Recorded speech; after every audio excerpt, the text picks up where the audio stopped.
She is a social advocate for misrepresented and marginalized communities, particularly focused on issues concerning young adults, LGBTQ, people of color, and individuals living with and affected by HIV/AIDS. Diane is the founder and lead consultant for the DB approach, providing anti-oppression and social justice coaching and training. She co-moderates the Kansas City Freethinkers of Color for non-religious people of color and Kansas City Mixed Roots for mixed-race individuals and families. She's also a co-founder of One Struggle KC, a coalition of Kansas City activists seeking to connect the struggles of oppressed Black communities locally and globally. Diane, we're grateful for your time and thought leadership here today. And with that, I'll turn it over to you. Thank you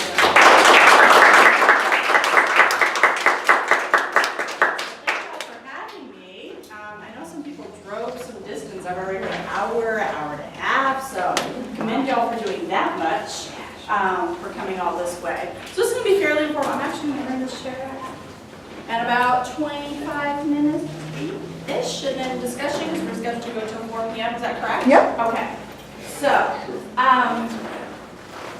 So like I said, I'm going to speak a little bit, but this is not about hearing me speak. I want to have a dialogue with everyone, things that you have seen in the community, some challenges, some growths, or maybe feeling kind of stuck. And so I am going to, we had some AV technical difficulties. So I'm going to play, and actually this is, I recommend seeing this. Everyday Feminism is a really great resource talking about intersectional issues.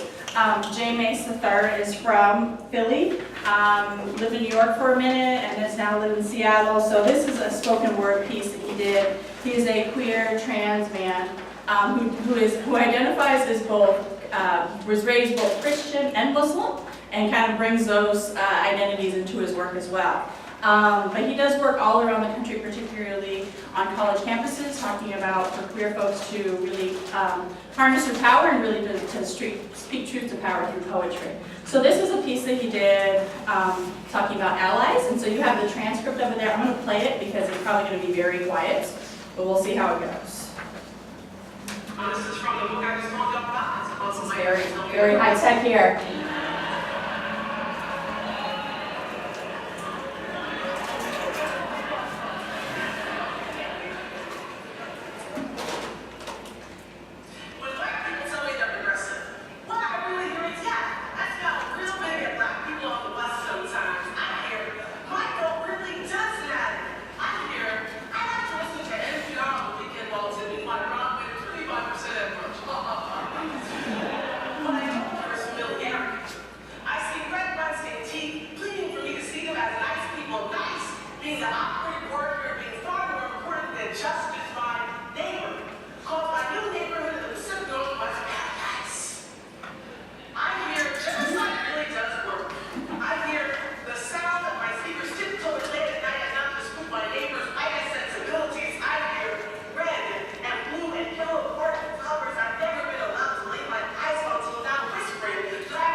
That was a lot. So J-Mase, J-M-A-S-E, the third.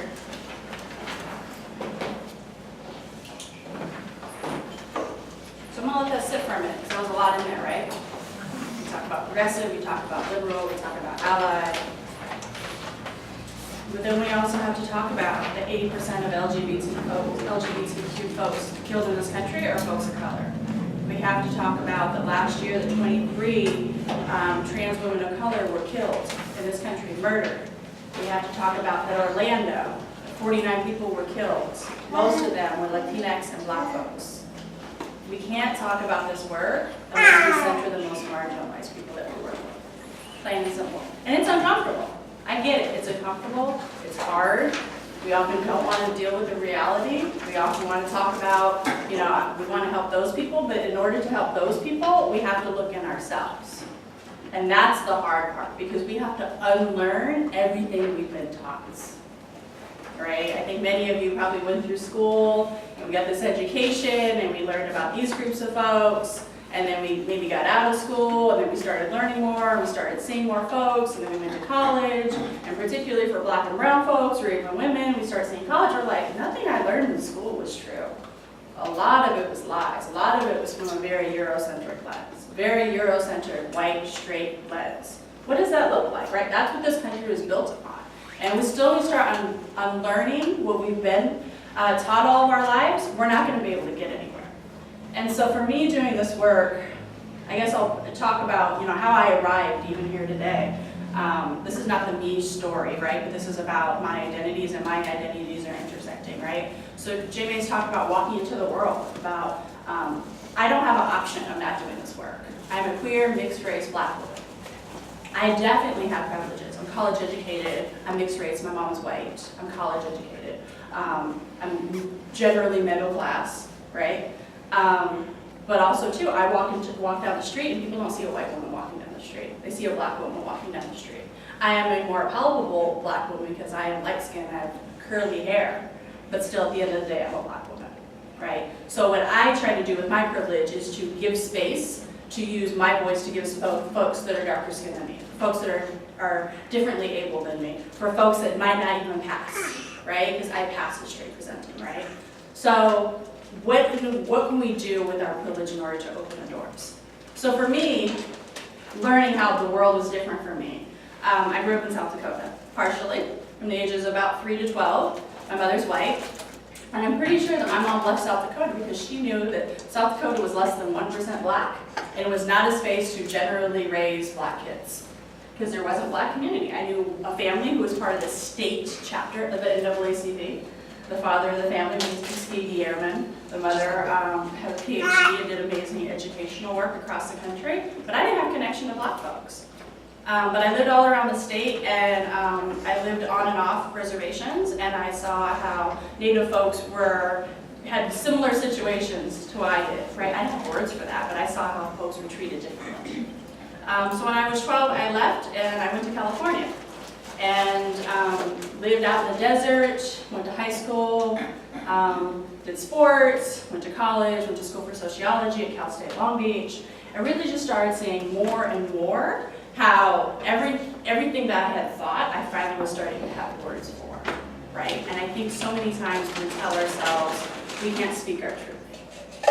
And as I've gotten older, I've learned to speak my truth more and more. It often sometimes causes some, ruffles some feathers, it ruffles my own feathers, but I see it like this: if we don't speak our truth, no one else is going to speak it for us.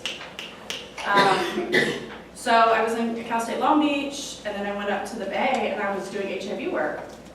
And when I got out of college, I was like, oh, I don't want to do medical sociology, but I ended up doing HIV work.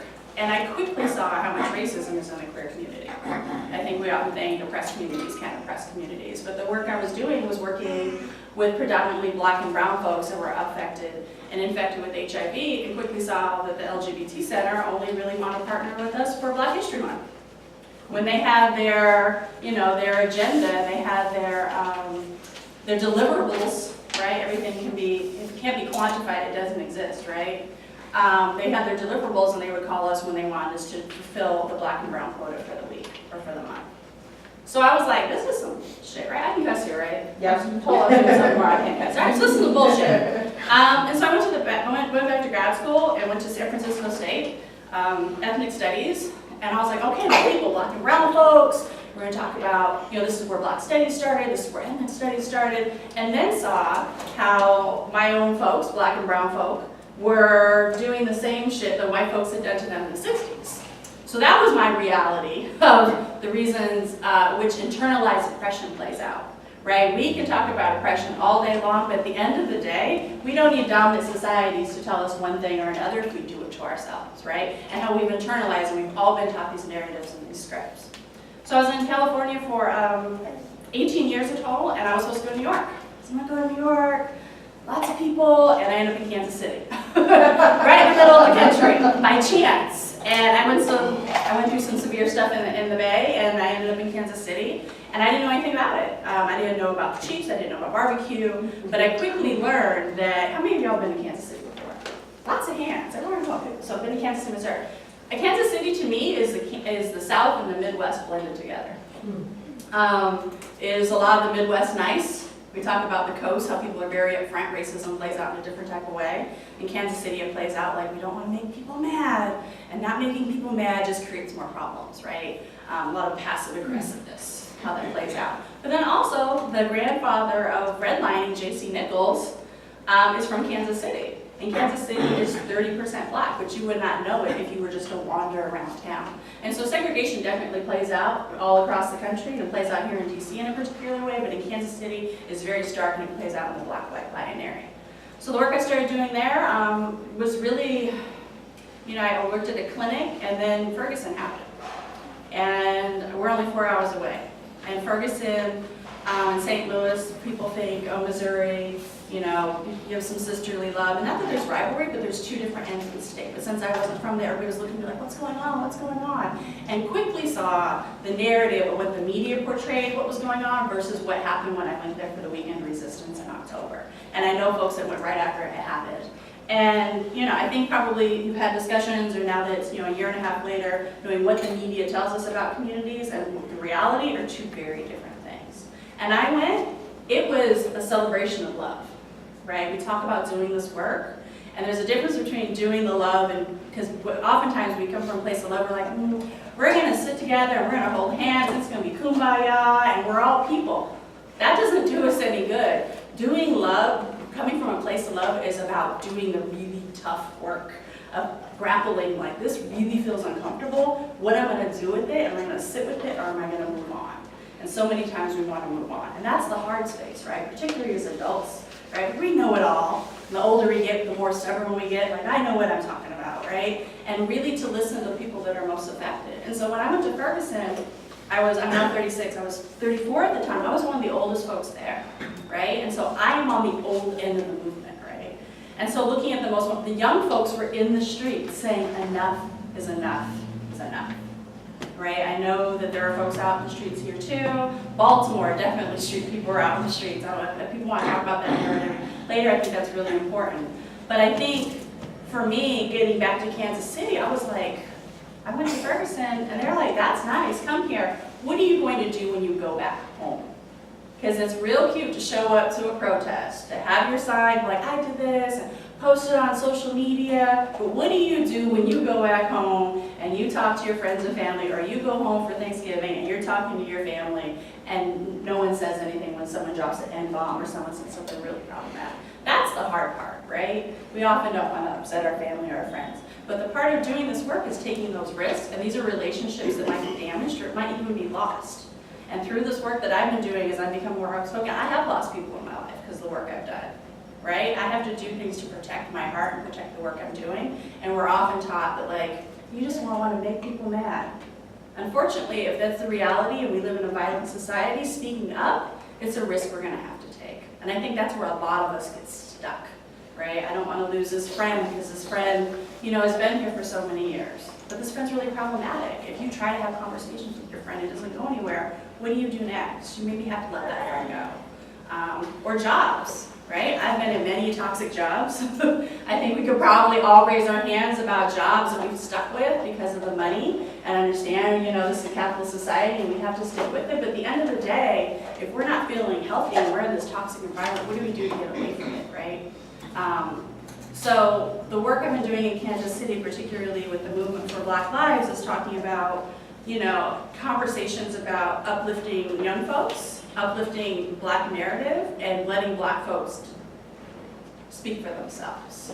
And I think often what happens is that we go into these spaces and we're like, we're gonna have, you know, I'm gonna go speak, we have a sister organization, and I wanna work with the Latino community, and I'm gonna have 3 speakers from the Latino community, and then we're done, right? No, it's beyond that, right? Like, if I'm gonna have 3 speakers from the Latino community, that's great. What am I gonna do after that presentation that when something comes up, I can funnel people their way? Or if I have extra money or resources, I can funnel that money their way. Or if somebody comes up and they ask me to speak, and I'm like, this is not my space, I can go and like, you know what, this person's to speak, because it's not about me, right? And particularly talking about Black-Brown coalition work. We often think Black and brown communities, we are taught to fight with one another, right? We often don't, though. That's another whole myth, right? We've been collaborating for a long time. But looking at, we live in a white supremacist, capitalist, patriarchal society, right? I'm talking about bell hooks. If you have not read bell hooks, I highly recommend. Y'all have heard of bell hooks or read bell hooks? Okay. I definitely recommend, if you have not read bell hooks, it's kind of a staple in Black feminist thought. And she has a really simple book, not simple, short book, it's very concise and to the point, called Feminism is for Everybody. She also has a whole series about love, Black love. She also has a really good book, The Will to Change, about masculinity and breaking down masculinity, the ways in which we uphold patriarchy, men and women, right? We don't like men to uphold patriarchy, we have women do it.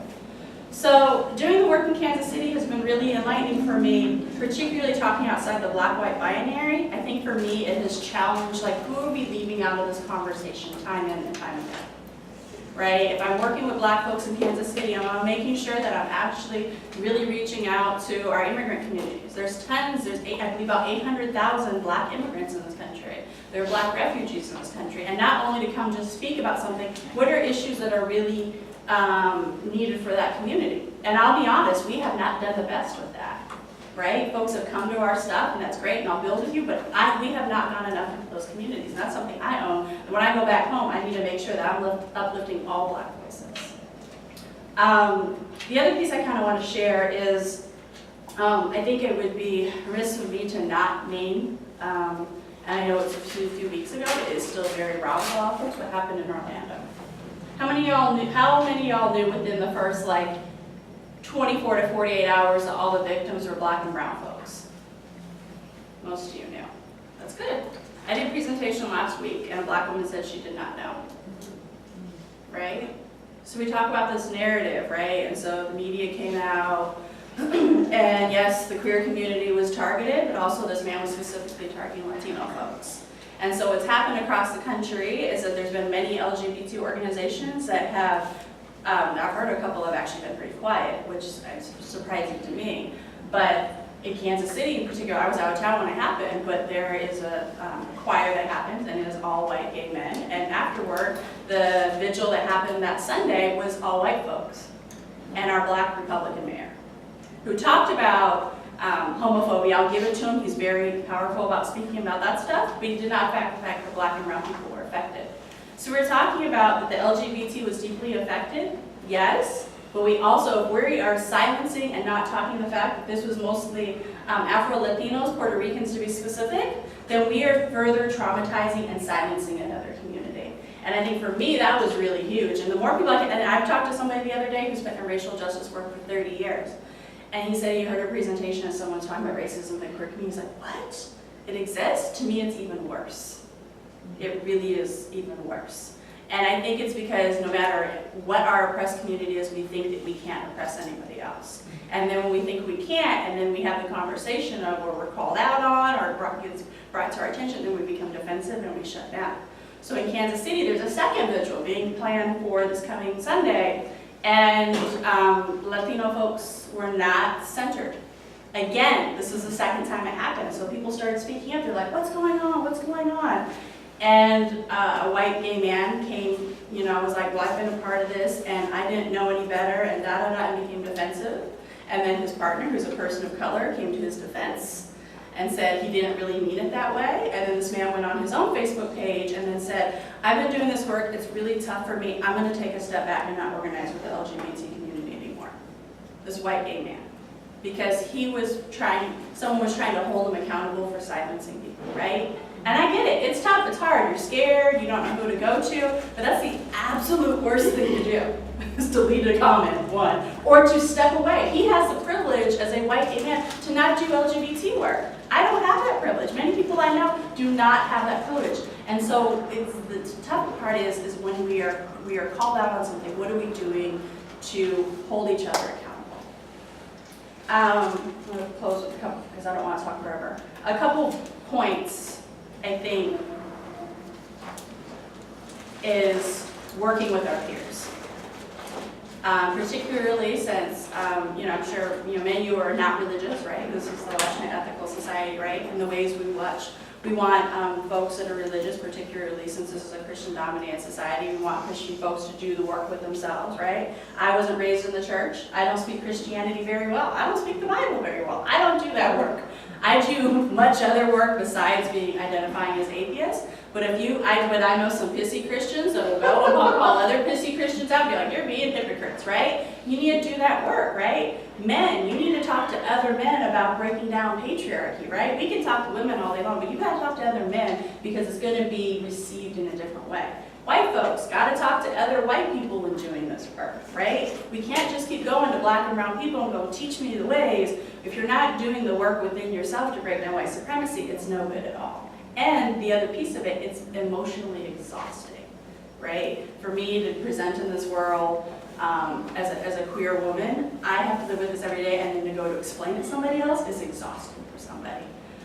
If you're cisgender, right? You don't have to raise hands because that could be you folks. Cisgender folks that are not trans, so their biological sex that was assigned at birth is how people want to present.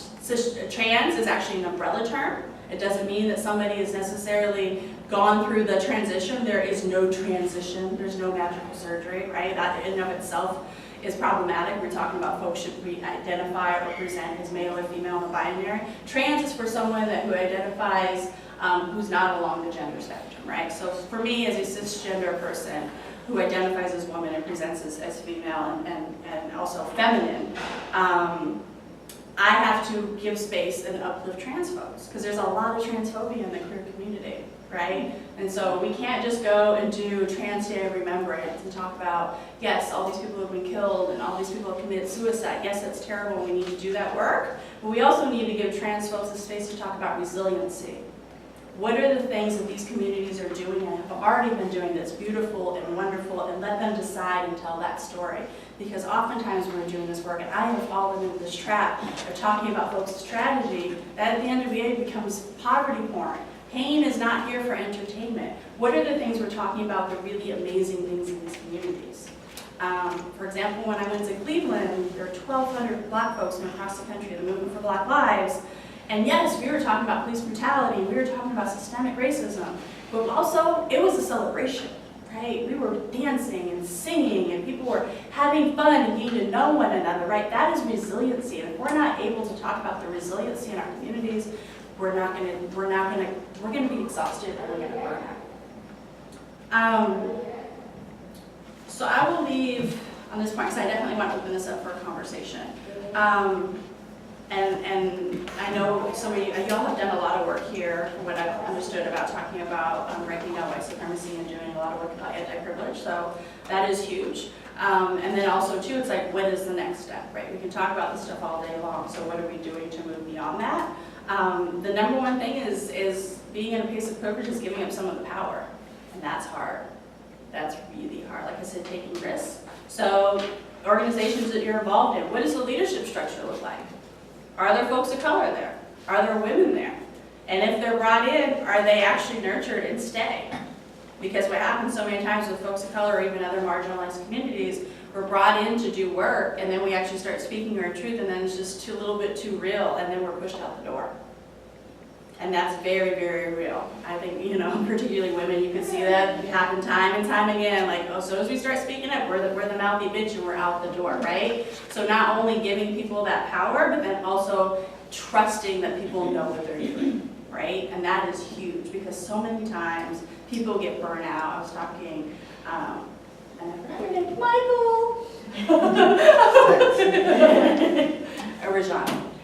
Rajani, sorry. We met a month ago, we met 6 months ago, we were Facebook friends, we haven't had a ton of interaction. But we were talking in particular about HIV work, right?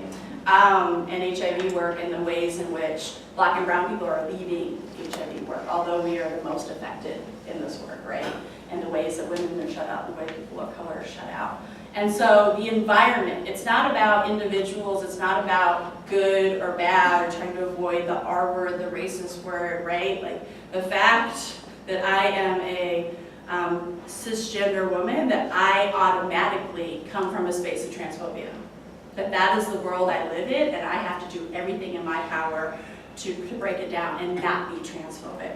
Men, you present as men, your life is that you contribute to patriarchy. And what can you do to break that down? White folks, what does it do that you are inherently, because of being born in this world as being white, participate in a racist society? What do you do to unlearn the racism, right? Once we get past that and say, okay, I own it, this is the part of the world I live in, how do I move past it? Because if we don't get past that, what do? We make it about ourselves and center our own feelings, which doesn't work, right? Because it defeats the purpose. So locally, there's a national organization called Showing Up for Racial Justice. There is a DC chapter. Shake his head. Why over time? No, I was just going to say that AHA is partnered with Showing Up for Racial Justice. Thank you for that plug. Yes. It's also a very active Northern Virginia chapter. Yes. Yes. So I want y'all to talk about that when we open it up. And there is a chapter that just opened up in Kansas City the last few months. And particularly, myself and some other Black folks pushed white organizers that I know that do a lot of labor work. Like, we had a lot of people coming to One Struggle, that's great, money, resources, that's helpful. But at the end of the day, what are white folks doing to dismantle white supremacy? And so, they met for months, strategy-wise, of not just sitting and talking about it, but doing unlearning. They're going to have an LGBT breakout space to talk about racism in the queer community. And just like you have a feminist group, right, and you want women to talk to other women, right, you need white folks to talk to other white folks. So Showing Up for Racial Justice is one organization I recommend looking into. And I had another one written down in my notes. Also, the other piece is there's a conference called the White Privilege Conference. It was started by a Black man 18 years ago, Eddie Moore. He started in Iowa, of all places. And it was in Philly this last year. And it's actually going to be in Kansas City. So y'all can come to Kansas City next year. It'll be at the end of April. It is about 40% folks of color, 60% white folks. There's a ton of youth that go. I'd say probably about a quarter of the participants are young people. It is very workshop based. So it's not just like academic panels and someone speaks a paper and then you're done. Like, it's actually looking at the ways in which to be very intersectional as well. So I recommend looking into that. It's the end of April 27th through the 30th in Kansas City. There are scholarships available. If you volunteer a shift, you get a reduced rate. So I recommend that as well. And they also have one-day institutes, right? Kind of learn about like one-on-one stuff. What are some of the terminology? How does this play out in nonprofits? How do we need to uplift LGBT folks with this work? So those are two resources that I recommend tapping into. I'm going to leave it there for now because we have about 30 more minutes. Yeah, 20 minutes. 20 minutes. I want to actually have a conversation. It's not about me. So I just spit a lot at you. Questions, comments, inquiries, and I know you two raised your hand about Surge in Virginia, Northern Virginia. You have your hand up, Sincere. What? Yes. Do you plug something? Yes. No, I'm not going to plug anything yet. I'll wait till afterwards. I just want to say real quick, you say that you don't have the privilege to not do the work. Can you please expound on that so we have a better understanding of what you mean by that? I guess to kind of, thank you for bringing that up. I actually could act like I am not a mixed race queer Black woman, right? I could act as if everything is fine and dandy and have my blinders on. And I think that happens to particularly a lot of queer folks and a lot of Black and brown people. We are taught that we should act as white as possible or as straight as possible. And then when we start seeing that shit's not really for us or the ways people treat us, we then have a backlash. We have the identity crisis. For me, I have to do this work because my survival depends on it. Not only my survival, but my people's survival. Because if we lay down and are silent, and particularly on this weekend of Independence Day, which is not for black people, I'm gonna name that right now. It is not for black and brown people. We were slaves when Independence Day happened. So it's interesting being in DC during this weekend, is that this country was built on genocide. This country is still killing people across this country and around the world.